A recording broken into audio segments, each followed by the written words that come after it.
Moving right along here with our media availability here. We are now joined by Denny Hamlin, driver of the number 11 Toyota for Joe Gibbs Racing. If you have a question for Denny, please raise your hand. We'll get a mic to you. We will start off with Nate and then Bob. Nate Ryan, NBC Sports. Danny, I want to go back to something you said after Pocono where you said the rules of going for a win have changed in the last 10 years.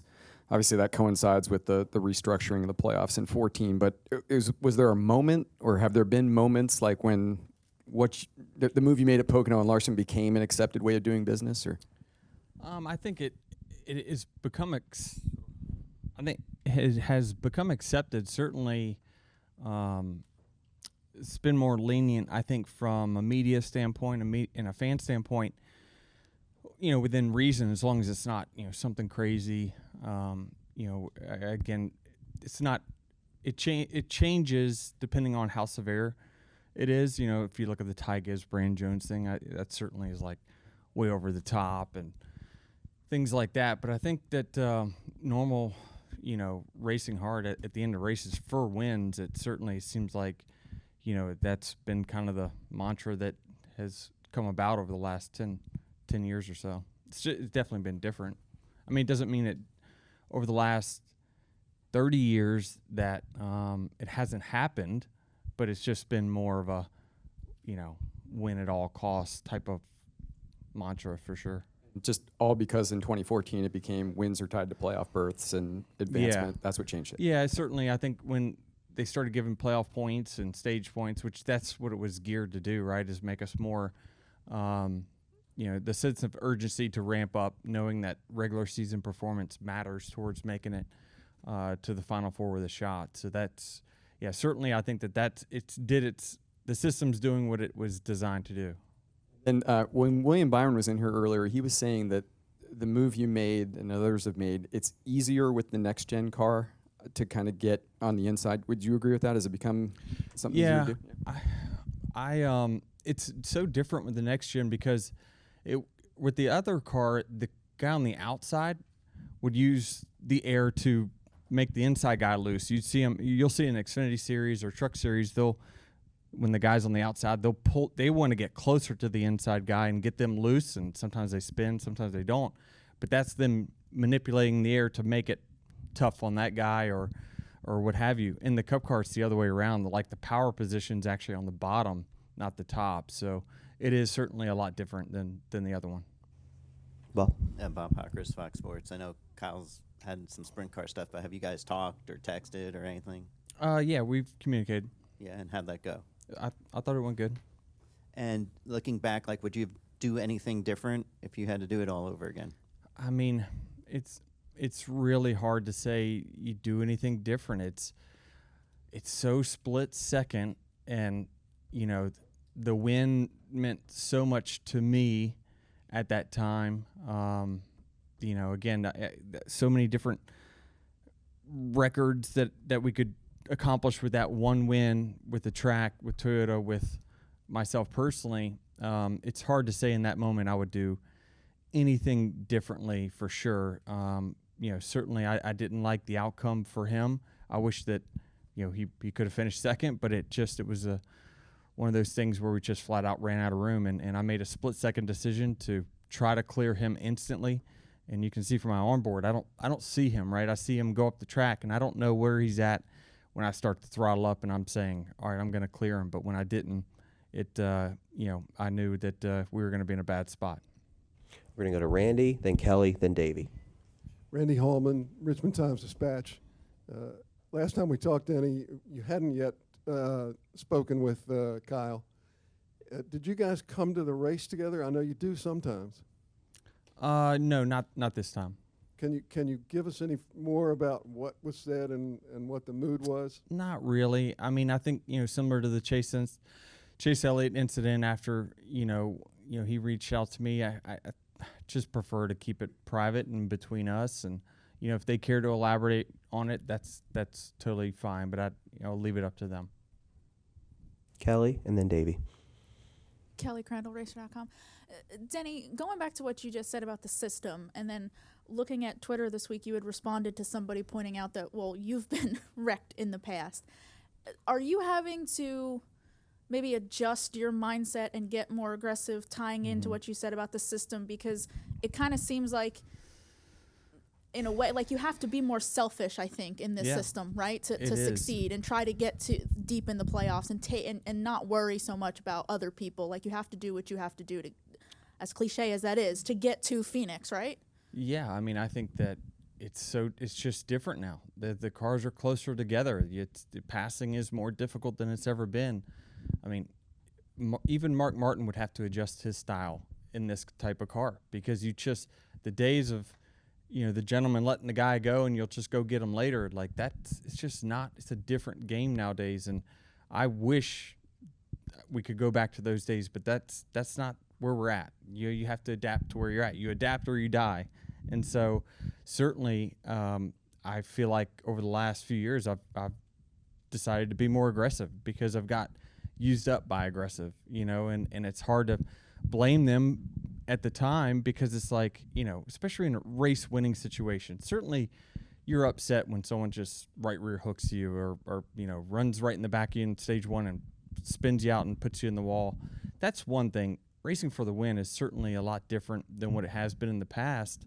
And if you have one person willing to be aggressive and one not, aggressive will win every time. It's just the facts of it. And usually you're not going to find two guys that are the nice guy at the end of these races anymore. Someone has to take it to the next level to, want it. And then if you have two guys that really want it, you see what happens at Darlington, right? It's this person squeezed, next restart, okay, find this person squeezed. Like that's just what happens. And I'm adamant that that's when the race fans win. That's when they get to see the action and the passion they want to see. So you said there about over the last few years you've had to get more aggressive, and I wanted to ask about that. Was there a moment where you decided, okay, I can't be the guy that gets used up, I have to start changing how I race now? I mean, honestly, I think it was after the Chastain thing for sure. I mean, I certainly was very vocal about, I need to do something, and at the time the scales were like 3-0, right? And I just was very frustrated. My team was frustrated at me for not doing anything. And and so the mindset just changed to, you got to put it out there that you're going to be aggressive, because I think that if a guy runs into you, you're going to run right back into him, and that's the way I've got to change things from this point forward, because it's for the most part it's been tough results for us at the end of the race, especially the last 3 years. It's been spun out of the lead 3 times, so it's really, really tough. And so I just have said that it's time to be more aggressive. I certainly hate that it came at Kyle's expense, for sure. I mean, if there's anyone in the field that I probably should protect, it's those guys, but it's or teammates. But man, it's that the win just meant a lot to me at the time, and I made an attempt to pass them, and it didn't happen the way I intended, for sure. We're going to go to Davey and then Lane. Davey Siegel with SiriusXM. I know you're obviously not going to divulge the details of the conversation you had, but why did you want to have it in person versus over the phone? And did you have a goal of what you wanted to accomplish coming out of the conversation? And if so, did you accomplish that goal? Yeah, I mean, listen, there's always going to be a difference of opinion, and sometimes you have to agree to disagree, and that's okay.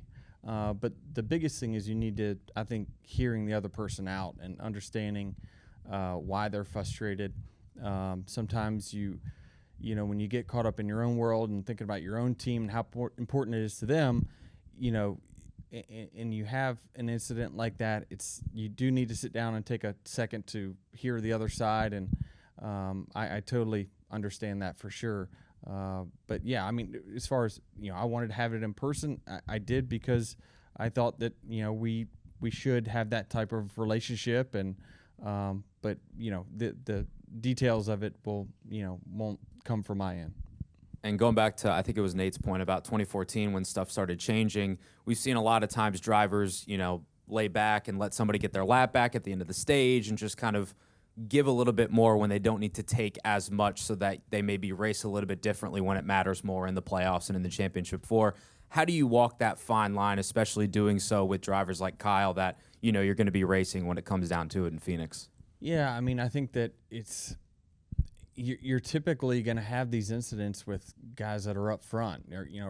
That's because you're racing next to each other all the time. That they're going to be competitive every week. We're going to be competitive every week. So that's just part of it. But I think both sides understand that there's a bigger prize to be had, and certainly it probably meant as much to him at the time because he knows that he's just trying to get to Phoenix with a shot, same as we are. So it's so different, and it is a dog eat dog type of mentality now, and it seems like it's even grown on some of the older guys. It really is. I mean, short of maybe Martin, he might be probably the cleanest guy in the garage, but yeah, I mean, he wins them, but he usually doesn't have anyone close to him to battle him when he wins. So it's a little different for sure.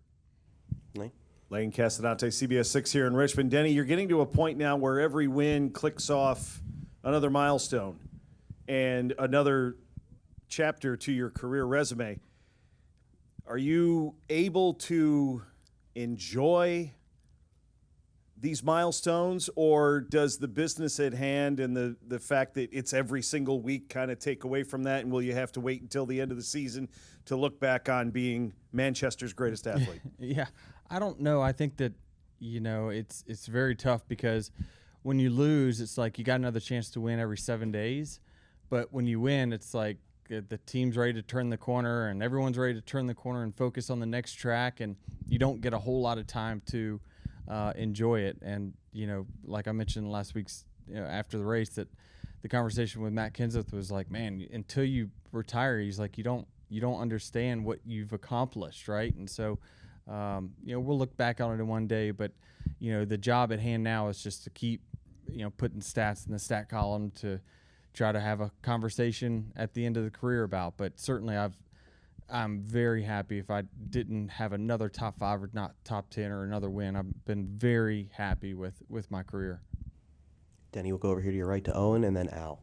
Hi, Denny. Owen Johnson, Cupscene.com. Do you expect to be raced differently in the coming races, kind of as a target for moves like this going forward, or do you think the aggression that you've talked about is so high that everyone's going to get moves like this put on them? Yeah, I think that it's the field is like this. You'll see it in turn 1 on a restart, that everyone's no one really cares about what others have done to you or you've done to others. They're just trying to get all for themselves, and so that's just the nature of racing the Cup Series now. So no, I don't expect any different, because stuff like that happens many times during the race that we don't even see. Yeah, Danny, do you recall a specific moment when somebody at corporate NASCAR said, okay, boys have at it, we can't have that anymore? You remember when Robin Pemberton said that, boys have at it? Now it's gotten to the point where if you have at it, you might get suspended. Where did that happen? Do you remember? I think it was during the Kenseth incident, honestly. That with him and Logano, that was the point where they stepped in and for the first time in a long time, someone got suspended for something on track. From that point on, they deemed it as anything super egregious that puts someone in danger, they're going to do something about it. And so, the 2 suspensions that we've seen have been egregious and put the other in danger. So Martinsville with Kenseth and Logano. Yes. You think that might have been that was the point where I think they, said, unless you're racing for position, they're not going to tolerate someone slowing down. You got the Boyer, Jeff Gordon incident where, Jeff slowed down and waited for him and then took out Boyer and Logano, I think, at the time. Those were just really over the top, stuff that they thought that, that's essentially kind of not racing. We're going to wrap up here with Holly. Hi, Denny. Holly Kane with the NASCAR Wire Service. Over the course of covering the sport for decades, I've always had people say I'd wreck my best friend to win. And that's kind of, you and Kyle were good friends, are good friends, I'm assuming still. My point in all this is, do you think that also showing that you're willing to take it door to door, even with somebody that you are good friends with, maybe establishes things for you as the season kind of winds down? People might be a little less likely to mess with you, so to speak. I mean, does it establish that this is how you're, going to be?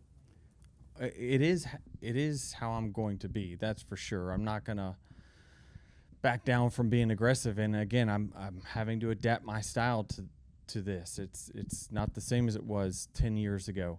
Certainly, the game has changed for sure. But yeah, I think that the fans should like that two people are willing to put any personal friendship aside when they go and compete on a racetrack on Sunday. I mean, that's when they win, is that when, they don't want to see someone let someone go. That's less entertaining, right? And we are in an entertainment business. So I think that, the fans win in that instance. But yeah, it's just, certainly, I think in me and Kyle's instance, he's gotten the worst end of it a few times. So I probably need to be more aware and be a little bit more cautious around him, simply because the scales are tipped in my favor in that instance. Thank you very much, Denny. Good luck this weekend. And for those in here, we are now going to open our Cup qualifying bullpen. We've got a couple drivers out